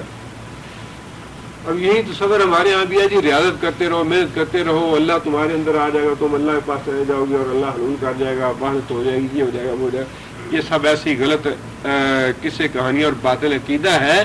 جو حقیقت ہے وہ یہی ہے کہ اللہ نے خود واضح فرما دیا کان من الجن، ابلیس جو ہے وہ جنوں سے تھا، وہ ملا نہیں فرشتوں سے۔ جو وجہ ہے فرشتوں کو حکم دینے کی اور اس میں جنوں کے شامل ہونے کی، حکم تو اللہ نے فرشتوں کو دیا کہ ابلیس کو آدم علیہ السلام کو سجدہ کرو۔ اللہ نے فرمایا کہ قلنا للملائکہ، ہم نے ملائکہ سے کہا اسجدوا سجدہ کرو آدم کو۔ اب جن جو ہے جنوں کو تو حکم نہیں دیا اللہ نے، جن کیوں شامل ہو گیا اس میں؟ اس کا جواب تو یہی ہے جس کی طرف میں نے پہلے گزارش کی ہے، جو اللہ نے فرمایا کہ یہ تم مذکر کا صیغہ ہے کہ تم لوگ آ گئے ہمارے حضور، ہماری عدالت میں۔ اب تم سے مراد صرف مذکر ہی نہیں ہے، اس میں مؤنث بھی شامل ہے اور پیار خود شامل ہے۔ اقیم الصلاۃ نماز قائم کرو، مذکر کا صیغہ ہے، مؤنث کا نہیں ہے یہ، لیکن اس کا مطلب یہ نہیں ہے کہ یہ صرف حکم مردوں کے لیے ہے۔ جب مردوں کو حکم دے دیا گیا تو مردوں کے تابع جو ہیں عورتیں وہ الخود اس حکم میں شامل ہو گئی۔ عورتیں خود اس حکم میں شامل ہیں کہ جس طرح مرد نماز قائم کرنے کا حکم ہے ان کے لیے تمہارے لیے بھی ہے، جس طرح مردوں کے لیے حکم ہے وہ زکوٰۃ دیں، اسی طرح عورتیں خود اس میں شامل ہو جائیں گی۔ اسی طرح فرشتوں کو جب اللہ نے حکم دے دیا کہ تم آدم کو سجدہ کرو تو فرشتوں سے کم تر درجے کی جتنی بھی مخلوق تھی وہ از خود اس حکم میں شامل ہو گئی، لہذا جنات جو ہیں وہ خود اس حکم میں شامل ہوا۔ یہ بات واضح ہے کہ آدم کی تخلیق سے پہلے جن موجود تھے، آدم علیہ السلام کی تخلیق سے پہلے سے جن موجود تھے، لہذا اللہ تعالیٰ نے یہ وضاحت یہاں پر فرمائی کہ جن جو ہے ابلیس جو ہے وہ جنوں سے تھا اور اس نے سجدہ کرنے سے انکار کر دیا۔ یہاں وضاحت کرنے کا مطلب یہ ہے کہ جن جو ہے وہ مکلف ہے ہماری طرح نیکی اور بدی کی۔ یہ نیکی اور بدی کا اختیار اللہ نے دیا ہے جنات کو بھی جس طرح انسانوں کو دیا ہے، اور اگر جن فرشتہ ہوتا یا جس طرح کہا جاتا ہے جی فرشتوں میں پہنچ گیا تھا یا فرشتوں تک پہنچ گیا تھا، تو فرشتوں کی خوبی تو یہ ہے کہ وہ اللہ کے حکم کی نافرمانی کر ہی نہیں سکتے۔ یفعلون ما یؤمرون، جو حکم دیے جاتے ہیں وہ پوری طرح بجا لاتے ہیں۔ ان میں اللہ تعالیٰ نے یہ اختیار ہی نہیں رکھا کہ وہ اللہ کی نافرمانی کریں، وہ تو وہی کرتے ہیں جو اللہ حکم دیتا ہے۔ اور اگر جن جو ہے یہ فرشتوں میں سے ہوتا یا فرشتوں کے ساتھ مل گیا ہوتا تو پھر اس میں انکار کی قوت ہی باقی نہ رہتی، انکار نہ کر پاتا۔ لہذا اللہ تعالیٰ نے یہ وضاحت فرمائی کہ اس کے انکار کی وجہ یہ تھی کہ وہ جنوں سے تھا۔ وہ انکار اس نے اس لیے کیا کہ وہ جنوں سے تھا۔ جن اور انسان ہیں، اللہ نے اختیار دیا ہے کہ چاہے تو اللہ اور اللہ کے رسول کی فرما برداری کرے، چاہے تو نافرمانی کرے۔ لہذا اللہ تعالیٰ نے فرمایا کہ وہ جنوں سے تھا، اس نے انکار کر دیا۔ ففسق عن امر ربہ، ففسق اور نافرمانی کی، فسق کا معنی اطاعت سے نکل جانا، اطاعت سے نکل جانا۔ ففسق عن امر ربہ، اپنے رب کے حکم سے نکل گیا، اپنے رب کی اس نے نافرمانی کی۔ اب جس بنیاد پہ اس نے اللہ کے حکم کی نافرمانی کی وہ بنیاد تو وہی غرور اور تکبر تھا جو قریش مکہ میں تھا۔ اس کی بنیاد وہی غرور اور تکبر تھا جو اس باغ والے میں تھا، جس کا باغ اللہ نے تمہارا برباد کر دیا۔ اللہ تعالیٰ نے پھر وہ واقعہ یاد دلایا قریش مکہ کو کہ تم جس غرور و تکبر کی وجہ سے ان غریب مسلمانوں کے ساتھ بیٹھنا پسند نہیں کرتے، اس غرور و تکبر کا انجام وہی ہے جو ابلیس کا ہوا۔ اگر تم اللہ کے رسول کے مقابلے میں تکبر اور غرور اختیار کرو گے تو تمہارا اشر بھی ابلیس جیسا ہوگا۔ آگے اللہ فرماتے ہیں کہ افتتخذونہ کیا فا پس تتخذون تم لوگ بناتے ہو، تم لوگ پکڑتے ہو اس کو، کس کو؟ شیطان کو، بذریتہ اور اس کی ذریت کو، اس کی اولاد کو، اولیاء اپنا دوست، اپنا سرپرست، اپنا حامی، اپنا ناصر، اپنا مددگار، مطلب وہ شیطان جسے غرور اور تکبر کیا اور اللہ کے حکم کی نافرمانی کی، کیا تم لوگ اسی کو اپنا دوست بنانا چاہتے ہو، اس کے ساتھ رہنا چاہتے ہو، اس کو اپنا سرپرست سمجھتے ہو، یا اس کی ذریت کو؟ ذریت سے مراد دونوں چیزیں ہو سکتی ہیں، شیطانوں کی بھی اسی طرح اولاد ہے جس طرح انسانوں کی ہے، وہ ذریت بھی ہو سکتی ہے، اور اس سے مراد عملی ذریت بھی ہو سکتی ہے کہ جو انسانوں میں سے شیطان کی پیروی کرنے والے ہیں وہ اس کی ذریت ہے۔ اللہ فرماتے ہیں کہ کیا تم یہ چاہتے ہو کہ شیطان کے پیچھے چلو، شیطان کو اپنا دوست بنا لو، یا شیطان کو اپنا سرپرست بنا لو، یا اس کی اولاد کو اپنا سرپرست بنا لو؟ من دونی میرے علاوہ، وہم لکم عدو، وہم اور وہ شیطان اور اس کی اولاد، لکم واسطے تمہارے، عدو دشمن ہے۔ اب یہ اللہ تعالیٰ نے بار بار قرآن مجید میں ہمیں بتایا ہے کہ شیطان تمہارا دشمن ہے، شیطان تمہارا دشمن ہے، شیطان تمہارا دشمن ہے۔ اس کے باوجود 80%، 90% لوگ شیطان کے پیچھے ہی چل رہے ہیں۔ مسلمانوں میں سے کافروں کی بات تو چھوڑیے، ان کا تو معاملہ ہی اور ہے۔ 80%، 90% لوگ شیطان کے پیچھے ہی چل رہے ہیں، حالانکہ اللہ تعالیٰ نے بڑی وضاحت کے ساتھ بار بار یہ بتلایا ہے کہ شیطان تمہارا دشمن ہے۔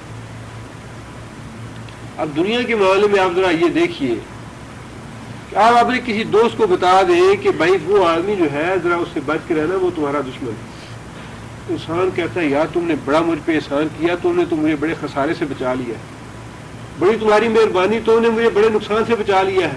وہ آدمی تو میرا بڑا دشمن تھا، وہ تو میری جان لے لیتا، مجھے غلط راستے پہ ڈال لیتا۔ دنیا کے معاملے میں انسان کی سوچ ایسے ہے، دین کے معاملے میں کبھی محسوس ہی نہیں کیا کہ اللہ نے ہم پہ کتنا بڑا احسان کیا ہے، بتا دیا کہ شیطان تمہارا دشمن ہے، اس کے پیچھے نہ چلو۔ اس کے باوجود اللہ تعالیٰ کی اس بار بار وضاحت کے باوجود اکثریت جو ہے وہ شیطان کے پیچھے ہی چل رہی ہے، حالانکہ یہ پتا ہے کہ یہ جہنم میں لے کے جانے والا ہے، گمراہی کے راستے پہ ڈالنے والا ہے۔ یہی تو آزمائش ہے انسان کی۔ نبی صلی اللہ علیہ وسلم نے بڑی وضاحت کے ساتھ یہ بات بھی ارشاد فرمائی کہ جو آدمی کافروں میں جا کے رہتا ہے، غیر مسلموں میں جا کے رہتا ہے، میں اس آدمی سے بری ذمہ ہوں، میں اس آدمی سے بری ذمہ ہوں، اس کی سفارش کرنے سے، اس کے انجام سے، اس کے اعمال سے، جو مطلب بھی اس کا آپ لینا چاہیں لے لیجیے۔ لیکن اس کے باوجود آج ہر آدمی کے دل میں تڑپ ہے گرین کارڈ ملنا چاہیے امریکہ سے۔ بھائی کتنے لاکھ؟ 12 لاکھ روپیہ لو اور ویزا لے کے امریکہ پہنچ۔ بات وہی ہے کہ اللہ کے رسول نے ساری باتیں بتائی ہیں، اور اسی میں امتحان ہے، اور اس امتحان میں دیکھیے کہ انسان جو ہے کتنا ناکام، کتنا سخت ناکام ہے انسان۔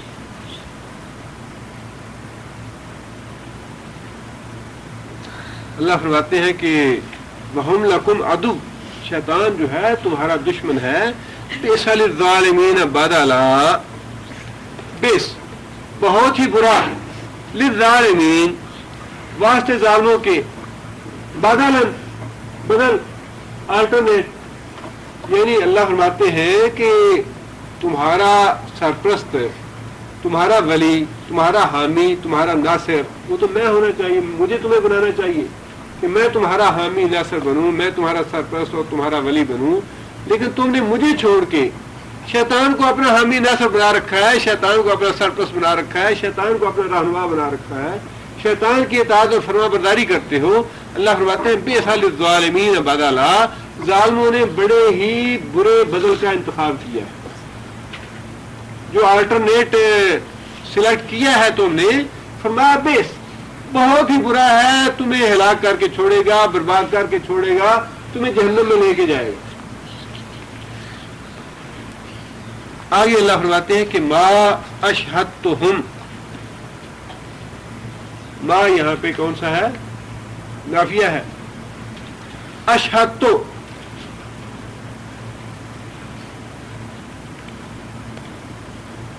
اشہدہ کون سا فعل ہے؟ اشہدہ ماضی ہے، صیغہ مذکر غائب کا. اشہدہ کا معنی جی جی وہ تو اشہادو ہوگا، اشہادو، اشہادہ.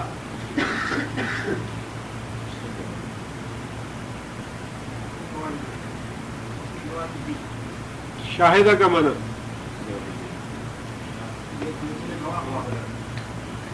گواہ ہوا، گواہی دی، یہ تو ایک ہی معنی. یہ وہی ہے، باب تبدیل ہو گیا، خراجہ اخراجہ، نازلہ انزلہ. اشہادہ میں گواہ نہیں بنایا، گواہ بنانا کسی کو، شاہدہ گواہی دینا، اشہادہ کسی دوسرے کو گواہ بنانا. ما اشہدتو، میں نے گواہ نہیں بنایا، میں نے گواہ نہیں بنایا ہم ان کو، میں نے گواہ نہیں بنایا ان کو. گواہ بنانے سے یہاں مراد کیا ہوگا؟ ویسے لفظی معنی تو یہی ہے، میں نے گواہ نہیں بنایا، میں نے ان سے پوچھا نہیں، میں نے ان سے مشورہ نہیں لیا، میں نے ان سے مدد نہیں لی. آدمی کسی کو بلاتا ہے تو مدد کے لیے بلاتا ہے، بھائی آؤ یہ کام کرنا ہے، مجھ سے نہیں ہو رہا، میری ذرا مدد کرو، میرے ساتھ مل جاؤ. میں نے انہیں نہیں بلایا. ما اشہدتہم، میں نے ان کو نہیں بلایا. کس موقع پہ؟ خلق السماوات والارض، جب میں نے زمین اور آسمان کو پیدا کیا تو میں نے انہیں نہیں بلایا تھا جنہیں تم نے اپنا مددگار بنا رکھا ہے، میں نے اکیلے ہی زمین آسمان بنائے ہیں. یہ تخلیق کی دلیل بڑی دلیل ہے، اللہ کی وحدانیت کی تخلیق سے بڑی کوئی دلیل نہیں. باقی جتنے بھی دلائل ہیں قرآن مجید نے بھی دیے ہیں بہت سے دلائل، بھائی یہ بولتے نہیں، یہ کلام نہیں کرتے، سنتے نہیں ہیں، تمہیں کوئی دیتے نہیں ہے، نفع نہیں ہے، نقصان نہیں ہے. لیکن یہ ساری دلیلیں ایسی ہیں کہ مشرک بھی یہ دلیلیں دے سکتے ہیں کہ بھائی ہمیں تو دیتے ہیں، یہ وہ جس کی ہم پوجا کرتے ہیں ہمیں نقصان بھی دیتا ہے، ہمیں نفع بھی دیتا ہے. ہمارے حضرت صاحب سب کچھ کرتے ہیں، بیمار بھی کرتے ہیں، مارتے بھی ہیں، زندہ بھی کرتے ہیں، سب کچھ ہے. ہم جاتے ہیں، اولاد مانگتے ہیں، اولاد ملتی ہے ہمیں. لیکن یہ ساری دلیلیں ایسی ہیں جن کا کوئی ایسا جواب مسقط نہیں ہے جیسا جواب، جیسی دلیل یہ ہے، اس کا کوئی توڑ نہیں. بھائی کون سے حضرت صاحب جو آج سے 50 سال پہلے پیدا ہوئے، ان کے 50 سال پہلے پیدا ہونے سے پہلے کون دیتا تھا؟ جو بھی آدمی پیدا ہوا اس کے بارے میں بہرحال یہ بات تو طے ہے کہ کبھی وہ نہیں تھا جب اس کے بعد پیدا ہوا. جب وہ نہیں تھا تو بیڑی کون بناتا تھا؟ جب امام بری نہیں تھا تو کھوٹی قسمت کون کھڑی کرتا تھا؟ سلطان باؤ نہیں تھا تو تب کون اولاد دیتا تھا؟ جب وہ ہوا تو ٹھیک ہے جی، ہم کہتے ہیں آپ کہتے ہیں یہ اولاد دیتے ہیں تو مان لیتے ہیں ٹھیک ہے بھی دیتے ہیں. سوال یہ ہے کہ جب عبد القادر جیلانی نہیں تھے تو بیڑی کون بناتا تھا؟ یہ خالق ہونے کا مسئلہ یہ ہے نا. ایک وقت تو ایسے اللہ فرماتے ہیں کہ میری ذات کے علاوہ کوئی چیز تھی ہی نہیں، تو بیڑی بنانے والے اس وقت کہاں تھے جب اللہ نے کسی کو پیدا ہی نہیں کیا تھا؟ جسے آج ہم کہتے ہیں جی ہاں یہ بیڑی بناتا ہے، یہ اولاد دیتا ہے، یہ نفع دیتا ہے، نقصان دیتا ہے، مارتا ہے، زندہ کرتا ہے. یہ اس وقت کہاں تھی؟ اگر یہ واقعی ایسے ہے تو انہیں اس وقت بھی ہونا چاہیے تھا جب اللہ فرماتے ہیں کہ میری ذات کے علاوہ کوئی چیز ہی نہیں تھی دنیا میں. اول اور آخر ذات ہی اللہ کی ہے. والاول والآخر والظاہر والباطن.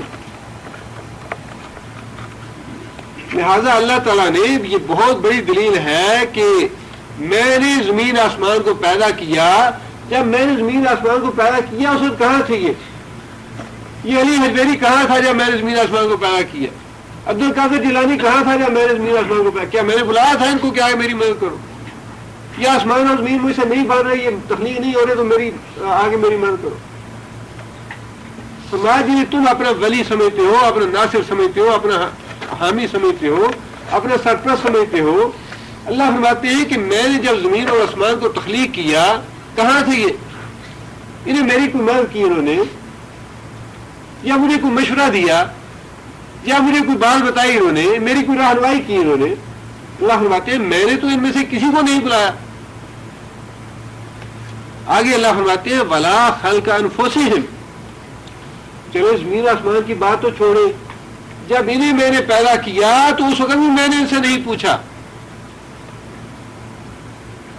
جب ان کی ذات کو پیدا کیا، عبد القادر جیلانی کو یا علی حجویری کو یا ابو علی قلندر کو یا دوسرے تیسرے کو، فرمایا جب میں نے ان کو پیدا کیا تو میں نے ان سے بھی کچھ نہیں پوچھا تمہاری عورت صاحب شکل کیسے بناؤں، لولا بناؤں، لنگڑا بناؤں، اندھا بناؤں یا بینا بناؤں؟ جسے چاہا میں نے بینا بنا دیا، جسے چاہا اندھا بنا دیا، جسے چاہا میں نے ہاتھ پاؤں دیے، جسے چاہا اس کے توڑ دیے، جسے میں نے جتنی چاہی عقل دی، جتنی چاہی اسے، کسی کو بیوقوف بنا دیا، کسی کو ذہین بنا دیا، کسی کو فقیر بنا دیا۔ فرمایا کہ جب میں نے خود انہیں بنایا، ان کی تقدیر لکھی، انہیں پیدا کیا، میں نے تو اس وقت بھی انہیں نہیں بلایا تھا، اس وقت بھی ان سے کوئی مشورہ نہیں لیا، پھر تم لوگ کیسے انہیں اپنا معبود بناتے ہو، اپنا حامی بناتے ہو، اپنا سرپرست بناتے ہو، اپنا مددگار سمجھتے ہو یا اپنا دستگیر بناتے ہو؟ خالق تو اللہ ہے، اور جو خالق ہے اسی کا حق ہے کہ صرف اسی کی بندگی کی جائے، اسی کو اپنا حاجت روا مانا جائے، اسی کو اپنا دستگیر مانا جائے، اسی کو اپنا داتا مانا جائے، اسی کو دینے والا مانا جائے، اسی کو نہ دینے والا مانا جائے۔ یہ کتنا عقل کا پھیر ہے انسان کو کہ وہی انسان جن کو اللہ نے پیدا کیا اور اسی طریقے سے پیدا کیا جس طرح ہمیں اللہ نے باپ کے نطفے سے پیدا کیا، اسی طرح علی حجویری کو اور عبد القادر جیلانی کو، ابو علی قلندر کو، سلطان باؤ کو، سارے اسی باپ کے نطفے، اسی طرح باپ کے نطفے سے پیدا ہوئے۔ یہ حاجت روا اور مشکل کشا کہاں سے بن گیا؟ اللہ نے فرمایا کہ میں نے تمہاری تخلیق کے وقت بھی تم سے کچھ نہیں پوچھا، جیسا چاہا ویسے بنا دیا، جسے چاہا لاہور میں پیدا کیا، جسے چاہا بغداد میں پیدا کیا، جسے چاہا مصر میں بنا دیا۔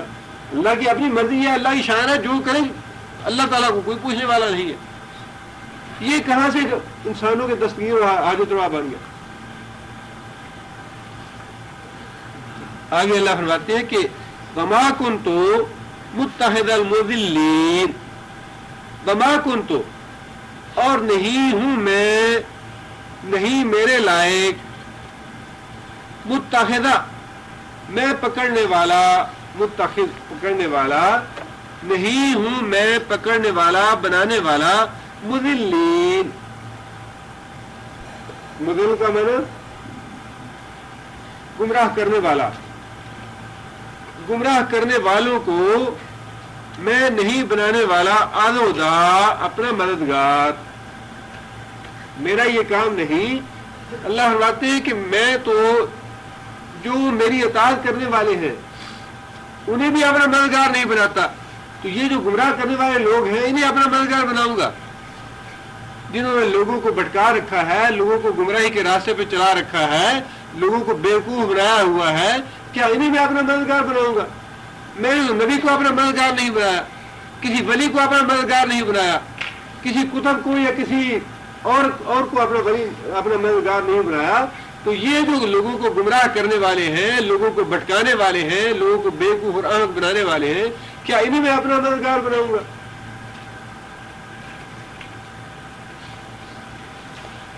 فرمایا کہ وَيَوْمَ يَقُولُ، اور اس دن کا فکر کرو جس دن یقول، وہ کہے گا، کون کہے گا؟ اللہ تعالیٰ، نادو، کون سا فعل ہے نادو؟ امر کا ہے، جمع کے لیے، نادو، ندا دو، پکارو، کس کو پکارو؟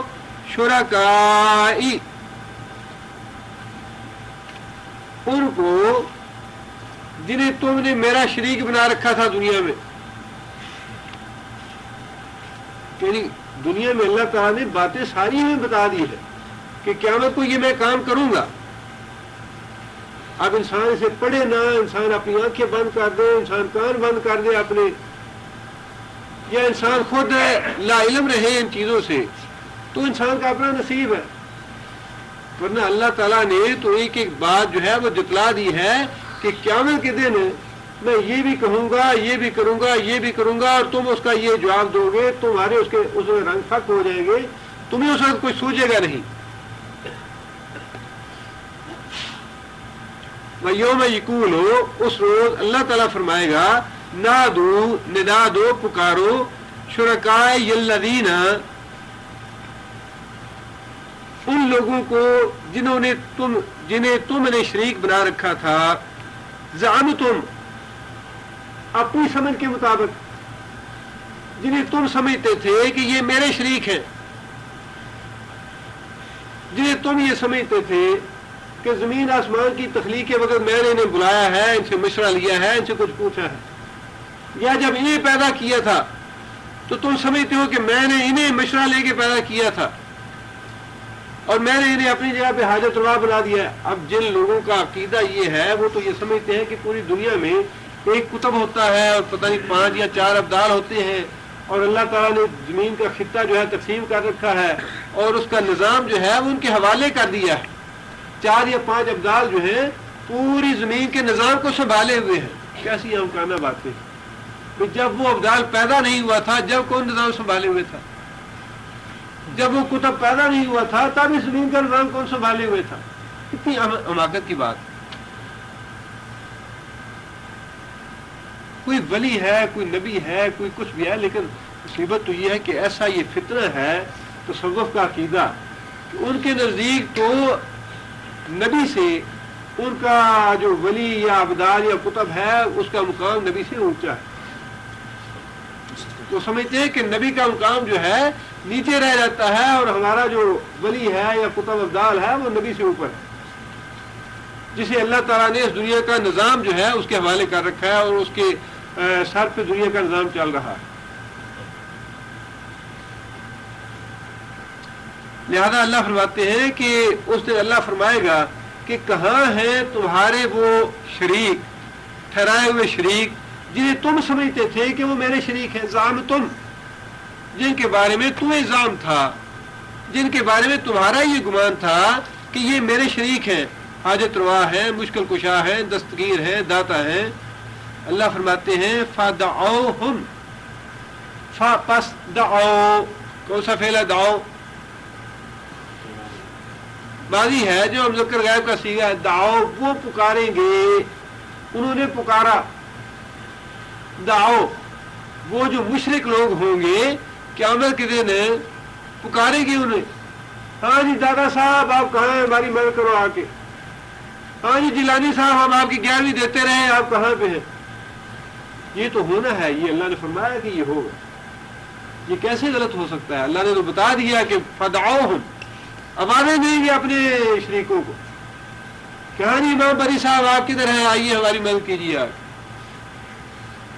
آئیے باؤ صاحب آپ کدھر ہیں، ہم تو آپ کی نظریں نیازیں دیتے رہے. فدعوہم، مشرک لوگ جو ہیں وہ اپنے اپنے پیروں کو، اپنے مرشدوں کو اور اپنے بنائے ہوئے شریکوں کو پکاریں گے. ہاں جی ہم وہاں تھے، ہماری کشتی یا جہاز جو ہے وہ طوفان میں گر گیا، ہم نے فلاں کو پکارا، وہ پہنچ گیا، انہوں نے دھکا دیا، نکل گیا جا. کتنے قصے کہانیاں اور کتنے لوگوں کو گمراہ کیا ہوا ان عقائد کے ساتھ. اسے اللہ فرمائے کہ ہاں ذرا پکارو آج انہیں، دیکھو تمہیں جواب دیتے ہیں یا نہیں دیتے، تمہاری مدد کرتے ہیں یا نہیں کرتے. دعوہم، وہ پکاریں گے پھر انہیں اللہ تعالیٰ کے حکم کے بعد. دعو، وہ پکاریں گے انہیں، بلائیں گے انہیں. لیکن اللہ نے آگے وہ بات بھی بتا دی جو ہونے والا ہے، جو اس کا نتیجہ نکلے گا. نتیجہ یہ ہوگا لم یستجیبوا، لم یستجیبوا،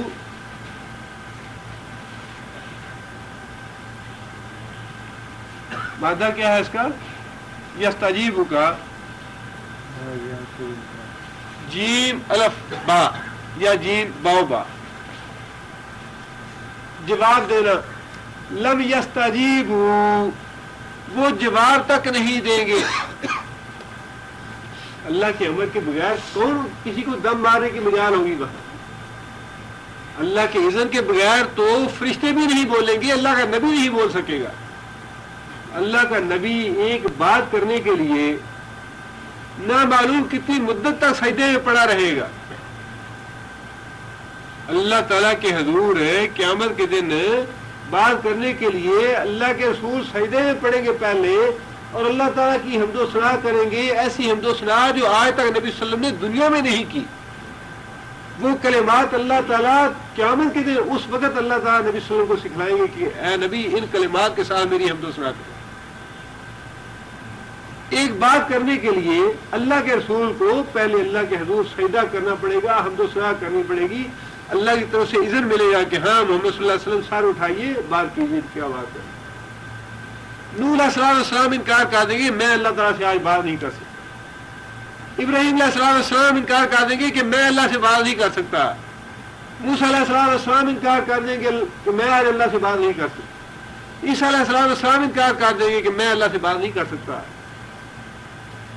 کس کی مجال ہوگی وہاں آگے بڑھ کے کہنے کی ہاں یہ میرے مرید ہیں، ان کو جنت میں بھیج دیں یار. کیسی حماقت کی باتیں ہیں، کیسی زندگی برباد کرنے والی بات. لوگوں کی زندگی برباد کرتے ہیں، اپنی زندگی برباد کرتے ہیں، اپنے آپ کو بھی ہلاکت میں ڈالتے ہیں، لوگوں کو بھی ہلاکت میں ڈالتے ہیں. لیکن اس کا کیا علاج کیا جائے کہ ہم لوگ خود قرآن نہیں پڑھتے. بڑا ظلم ہے جو انسان قرآن نہیں پڑھتا، بڑا ظلم کرتا ہے اپنے آپ. جس انسان نے اپنی اولاد کو قرآن نہیں سکھایا اس نے بڑا ظلم کیا اپنی اولاد کو. دنیا کمانا تو کوئی بات نہیں، دنیا کمانے کے لیے اگر انسان آیا ہے تو یورپ جو ہے وہ بڑا اللہ فرما بردار ہے، پھر دنیا کمانے کے لیے آیا. اور اگر انسان کھانے پینے کے لیے آیا تو اللہ کی بڑی مخلوق ہے. کھانے پینے کے لیے ہاتھی سب سے اچھا ہے اللہ کی مخلوق، اگر کھانا پینا ہی مقصود ہے اس دنیا میں. اللہ نے جس مقصد کے لیے بھیجا ہے وہ نہ کیا تو کیا کیا، کیا لے کے گئے اس دنیا سے. جب انسان اس دنیا سے رخصت ہوتا ہے تو یقیناً انسان سوچتا ہے کہ دنیا سے انسان کیا لے کے جا رہا ہے. اور یہ جو لمحات ہیں، یہ جو وقت ہے، یہ جو لیل و نہار ہے، یہ جو شب و روز ہے، یہ ہماری کمائی کے شب و روز ہے. اس پہ غور کرنا چاہیے ہر آدمی کو کیا ہم کما رہے ہیں. اور موت کا تو پتہ نہیں ہے. کل کی ابھی بات ہے، شام کو ہم ایک صاحب کے یہاں گئے تھے، کہ 5 سال کا بچہ تھا، کھیلتے کھیلتے باہر سے آیا، گھر میں داخل ہوتے ہی ماں کی گود میں سر رکھ دیا اور ماں نے سر اٹھایا تو اس کا ہاتھ نیچے لٹک گیا بچے کا. ڈاکٹر تک لے جانے کی نوبت ہی نہیں آئی. اللہ دکھاتا ہے نا، یہ نہ سمجھتے رہنا اب پیدا ہوئے ہیں تو جوان ہوں گے، نوجوانی آئے گی، بڑھاپا آئے گا تب مریں گے، یہ نہ سمجھتے رہنا.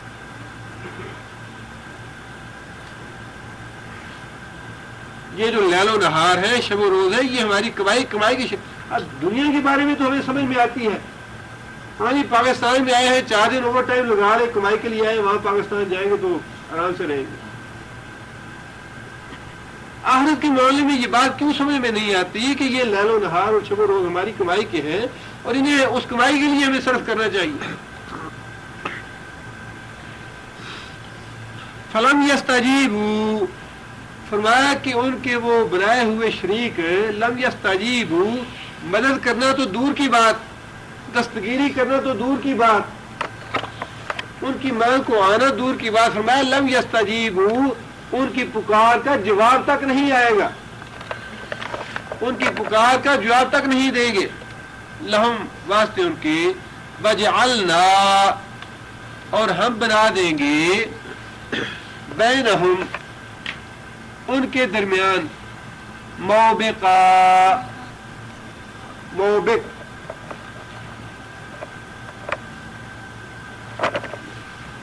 کیا معنی موبق کا؟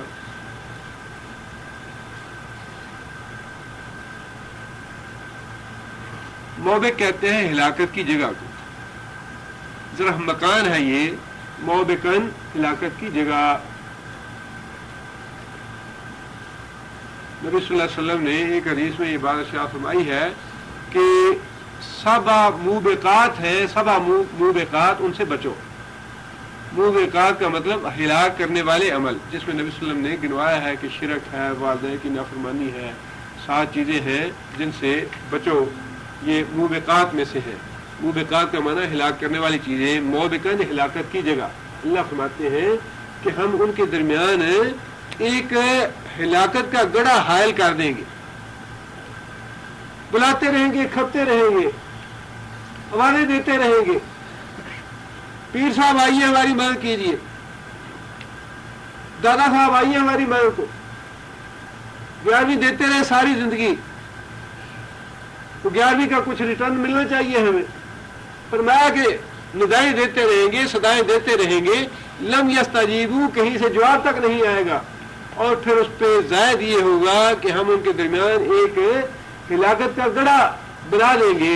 ہلاکت کے گڑھے سے مراد یہ ہے کہ ان کے درمیان عداوت پیدا کر دیں گے، دشمنی پیدا کر دیں گے۔ وہ کہیں گے جی حضرت صاحب ہم تو آپ کو دستگیر سمجھتے تھے، وہ کہیں گے دفعہ ہو جاؤ، ہم کہاں سے دستگیر بنے، ہم دستگیر کہاں سے آئے، ہم تو خود اللہ سے ڈرنے والے تھے، جیسے حضرت عیسیٰ علیہ السلام کہیں گے۔ اللہ پوچھیں گے کیا عیسیٰ، کیا تو نے انہیں کہا تھا کہ تجھے اور تیری ماں کو الہ بنا لے؟ عیسیٰ علیہ السلام عرض کریں گے کہ سبحانک، یا اللہ تیری ذات پاک ہے، میری یہ کہاں مجال کہ میں انہیں یہ کہتا کہ میں تمہارا معبود ہوں، یا میری ماں تمہاری معبود ہے۔ یا اللہ جب تک میں ان میں تھا، جب تک تو مجھے پتا ہے یہ کیا کہتے تھے، یہ تیرے نام کی نیازیں دیتے تھے، تجھے حاجت روا سمجھتے تھے، تجھے دستگیر سمجھتے تھے، میں نے یہی راستہ بتایا تھا توحید کا، لیکن یا اللہ جب تو نے مجھے اٹھا لیا، اس کے بعد یا اللہ تو جانتا ہے اور یہ بندے جانتے ہیں انہوں نے کیا کیا کیا نہیں کیا، مجھے علم نہیں ہے۔ اللہ فرماتے ہیں کہ ہم ان کے درمیان دشمنی ڈال دیں گے۔ وہی عبدالقادر جیلانی کہیں گے کہ یا اللہ ہم تو تجھ سے ڈرنے والے تھے، تجھے ہی اپنا حاجت روا اور مشکل کشا سمجھتے تھے، یہ بدبخت کہاں سے ہمیں اپنا حاجت روا اور مشکل کشا سمجھتے رہے، انہوں نے کیوں ہماری مغربی اجازت دی، کیوں گیان دی ہماری، ہم نے تو انہیں یہ تعلیم نہیں دی تھی، ہم نے انہیں یہ کہا نہیں تھا۔ اللہ فرماتے ہیں کہ ہم دشمنی پیدا کر دیں گے ان کے درمیان، وہ انہیں برا بلا کہیں گے، وہ انہیں بلائیں گے، ان سے مدد مانگیں گے، ان کے مشکل کشائی کے لیے کہیں گے، انہیں وہ جواب تک نہیں دیں گے بلکہ انہیں برا بلا کہیں گے، اللہ نے ملامت کریں گے انہیں۔ آگے اللہ فرماتے ہیں کہ برعل مجرمون، رعل مجرمون، مجرم لوگ دیکھیں گے النار، آگ کو۔ اب آپ ذرا اندازہ کیجیے، وہ ذرا نقشہ اپنے ذہن میں لائیے، آدمی ایک سمندر میں ڈوب رہا ہے، جہاز ڈوب رہا ہے، انسان جو ہے وہ مدد مانگ رہا ہے کہ بھائی میری مدد کرو، میری مدد کرو، مدد کو کوئی نہیں آ رہا، انسان کو موت جو ہے وہ سامنے نظر آ رہی ہے، ہلاک ہو رہا ہے، انسان ڈوب رہا ہے۔ اللہ فرماتے ہیں کہ مجرم لوگ دیکھ لیں گے کہ ہماری جو کمائی ہے اس کا نتیجہ تو یہ آگ ہے، فظنوا، اور وہ سمجھ لیں گے، زن کا معنی یہاں پہ گمان کے بارے میں نہیں بلکہ یقین کے معنی میں، فظنوا، اور وہ یقین کر لیں گے، انہم، بے شک وہ، مواقع